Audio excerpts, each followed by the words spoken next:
एक गांव में रवि नाम का एक लड़का अपनी बूढ़ी माँ के साथ एक छोटे से घर में रहता था।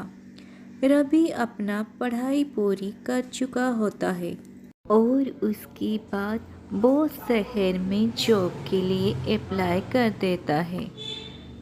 रवि को बस उस कंपनी से कॉल आने की इंतज़ार होता है ताकि वो शहर जाके अच्छी नौकरी कर सके। जब रवि अपने घर में कुछ काम कर रहा होता है तभी उसके चाचा घर आते हैं। अरे बेटा, कैसे हो? आजकल क्या चल रहा है? बस चाचा जी, जॉब के लिए एक कंपनी में अप्लाई कर रखा है। बाकी जब तक जॉब नहीं लग रही तब तक खेत को देख रहा हूँ। चलो, अच्छी बात है बेटा। वैसे तुम्हारे माँ कहाँ है? वो बस अभी आ रही है। तभी रवि की बूढ़ी माँ आ जाती है। अच्छा हुआ आप आ गए। मैं रवि के लिए बहुत अच्छा रिश्ता लेकर आया हूँ। लड़की बहुत ही सुंदर और सुशील। ये तो आपने बहुत ही अच्छा किया। मैं तो खुद ही चाहती हूँ उसकी शादी हो जाए ताकि घर संभालने वाले कोई आ जाए। माँ, पर मैं अभी शादी नहीं करना चाहता। आपको पता है ना, मैं शहर में जाके एक अच्छे नौकरी करना चाहता हूँ। हा हा। अरे बेटा, हम कौन सा तुम्हें नौकरी करने से रोक रहे हैं? तुम शादी कर लो, फिर उसके बाद जब तुम्हारे शहर में नौकरी लग जाए, कुछ समय बाद तुम अपने बीबी और माँ को भी शहर ले जाना। और वैसे भी अभी कौन सा तुम्हारा जॉब लग गया है? जॉब लगेगी तब सोचना। पर माँ। बार बार कुछ नहीं, तू ये शादी करेगा तो करेगा। बस एक बार सोच के, अगर तू शहर चला गया मैं यहाँ अकेली रह जाऊंगी, पर अगर तू शादी कर लेता है कम से कम वो तो मेरे पास होगी। मुझे इस उम्र में अकेला नहीं रहना पड़ेगा। रवि उसके बारे में बहुत सोचता है पर माँ के जिद की वजह से शादी करने को तैयार हो जाता है। कुछ ही दिनों में रवि की शादी पूनम नामक के एक लड़की से हो जाती है। शादी होने की 2 दिन बाद ही एक पोस्टमैन चिट्ठी लेके रवि के घर आता है।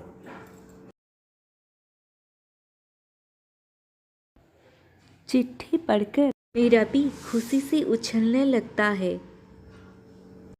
क्या हुआ जी? आप तो बड़ी खुश लग रही हो। जरा हमें भी बताओ। अरे, मुझे नौकरी लग गई है। मुझे परसों ही शहर के लिए निकलना होगा। अरे बेटा, ये तो बड़ी ही खुशी की बात है। रवि और उसकी माँ इस खबर से बड़ी खुश हो जाते हैं पर पूनम उदास हो जाती है। वो एक कमरे में जाके रोने लग जाती है। अभी तो हमारी शादी हुई है और तुम जा रहे हो। ओहो पूनम, तुम इतनी खुशी की बात पर ऐसे आंसू बहाकर मेरा मूड खराब मत करो। मैं कब से इस नौकरी की इंतजार में था, समझे? 2 दिनों के बाद रवि शहर के लिए निकल पड़ता है। शहर जाके वो कंपनी में नौकरी करना शुरू कर देता है। कंपनी के तरफ से रवि को फ्लैट भी मिलता है। उस कंपनी में खूब मन लगाकर काम करता है। एक दिन रवि को काम करते करते काफ़ी देर हो जाती है। वो अकेला ही ऑफिस में काम कर रहा था। अचानक ही उसे किसी की आने की एहसास होता है। कौन है? कौन है?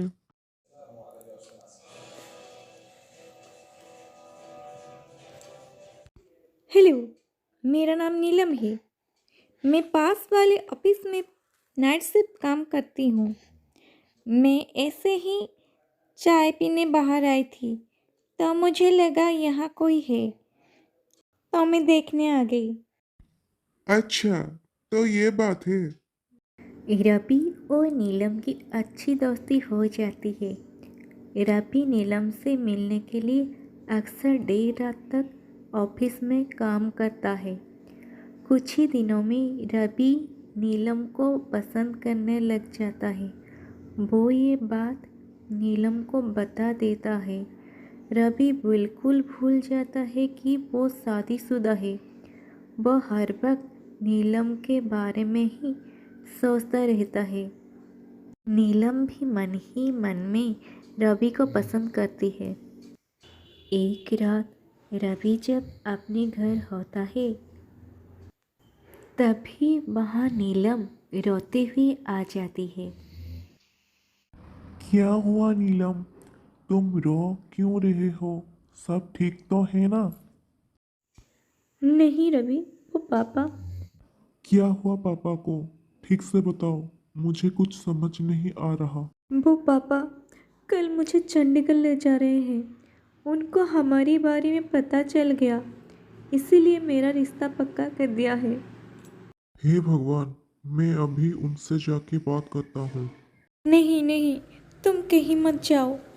वो बहुत गुस्से वाले हैं। कोई फायदा नहीं उनके पास जाके। पर हमें कुछ तो करना पड़ेगा ही ना। चलो हम शादी कर लेते हैं। शादी? और ऐसे नहीं नीलम, मैं ऐसे शादी नहीं कर सकता। ये गलत है। अगर तुम मुझसे शादी नहीं करोगे तो मैं अपनी जान दे दूंगी। रवि बहुत डर जाता है और वो उस डर की वजह से नीलम से शादी कर लेता है। रवि नीलम से शादी तो कर लेता है, पर उसे हर वक्त ये एहसास होता है कि वो उसने अपनी बीवी पूनम के साथ बहुत गलत किया है। रवि को ये बात किसी से छुपाना ठीक नहीं लगता, पर वो नीलम की जिद के आगे कुछ नहीं करता। एक दिन रवि को गांव से उसकी माँ की कॉल आती है। बेटा रवि, मेरा तबीयत कुछ ठीक नहीं है। तुझसे मिलने का भी बहुत मन कर रहा है। तू आ जाता तो अच्छा होता। ठीक है माँ, मैं कल ही आता हूँ। रवि फोन रख देता है। उसके बाद नीलम रवि के ऊपर गुस्सा करने लग जाती है। तुम गांव कैसे जा सकते हो मुझे छोड़कर? कैसे बातें कर रहे हो तुम? वहाँ मेरी माँ बीमार है। मुझे जाना ही पड़ेगा। हर बार तुम्हारा सुनता हूँ, पर इस बार नहीं, बिल्कुल नहीं होगा। मैं कल जा रहा हूँ तो मतलब जा रहा हूँ। वैसे भी मैं हमारे शादी का सच किसी से छुपाना नहीं चाहता। मैंने बोल दिया ना, तो कहीं नहीं जाएगा, मतलब कहीं नहीं जाएगा, समझा? ये तुम मुझसे ये कैसे बात कर रहे हो? अरे आवाज को क्या हुआ? ये बदल कैसे गई? नीलम जोर से चिल्लाती है और एक चुड़ैल में बदल जाती है। मैंने कहा ना कि तू कहीं नहीं जा सकता। चू चू चुड़ैल? तुम तुम चुड़ैल हो? ये क्या हो रहा है? कोई नीलम नहीं, मैं चुड़ैल हूँ, चुड़ैल, तेरी बीवी चुड़ैल। अब तो मुझे छोड़ के कहीं नहीं जा सकता, वरना अच्छा नहीं होगा। रवि की तो ये सब देखकर होश ही उड़ जाती है। उसे विश्वास ही नहीं होता कि उसकी शादी एक लड़की से नहीं बल्कि एक चुड़ैल से हुई है। वो इतनी दिनों से एक चुड़ैल के साथ रह रहा है। तुम एक चुड़ैल हो। तुमने मुझसे शादी क्यों की? मुझे तू बड़े पसंद आ गया था, इसलिए मैंने तुझसे शादी कर ली। तू हमेशा मेरे पास रहेगा। ही ही ही ही। बस ऐसे मत बोलो प्लीज, मुझे छोड़ दो, मुझे जाने दो।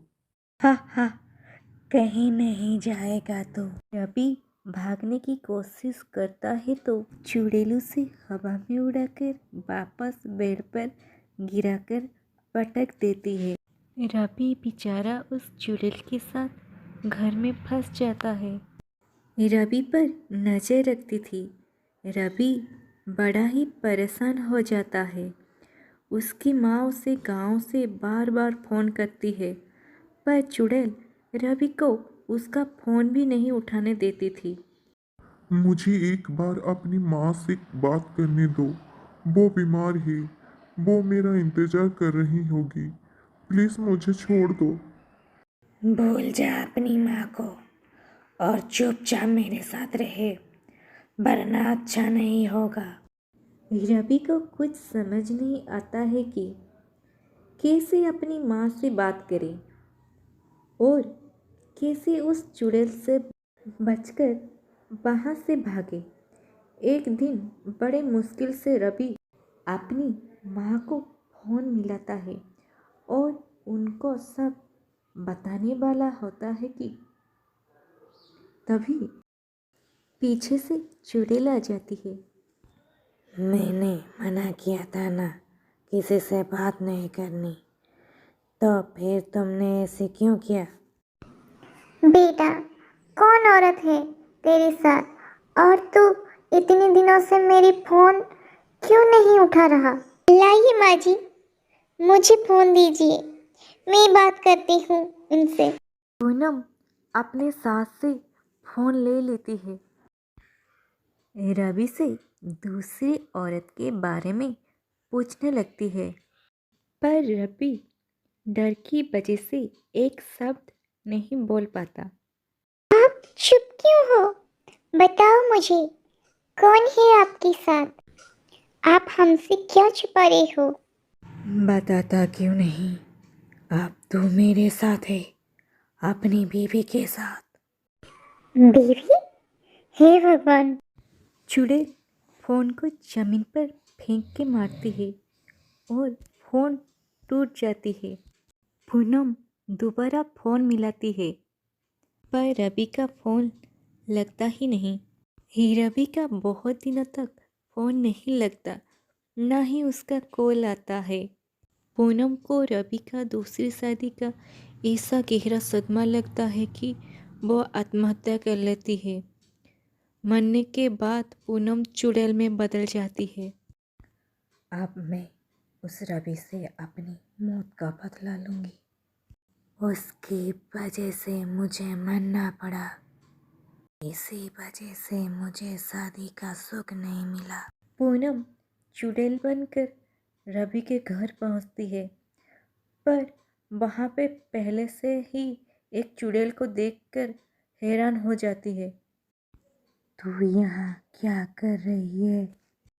और रवि, मैं तुझे तो जिंदा ही नहीं छोड़ूंगी। रवि मेरा पति है, उसे हाथ लगाने का सोचना ही मत। तो कौन है जो मेरा पति को धमकी दे रही है? रवि तेरा पति? ये तो मेरा पति है। रवि तेरा पति कैसे हो सकता है? ये मेरा पति है, इसने मुझसे शादी की है। इसने तो मुझसे भी शादी की है। रवि, इसको अभी के अभी सच बताओ कि तुम मेरी पति हो। हाँ, सच बताओ। मैं सब सच बताता हूँ। मेरी शादी पहले तुमसे हुई, फिर जब मैं शहर नौकरी करने आ गया, मुझे यहाँ नीलम मिली। नीलम को पसंद करने लगा था, पर मुझे नहीं पता था कि वो एक चुड़ैल है और उसने मुझे धोखे से शादी की थी।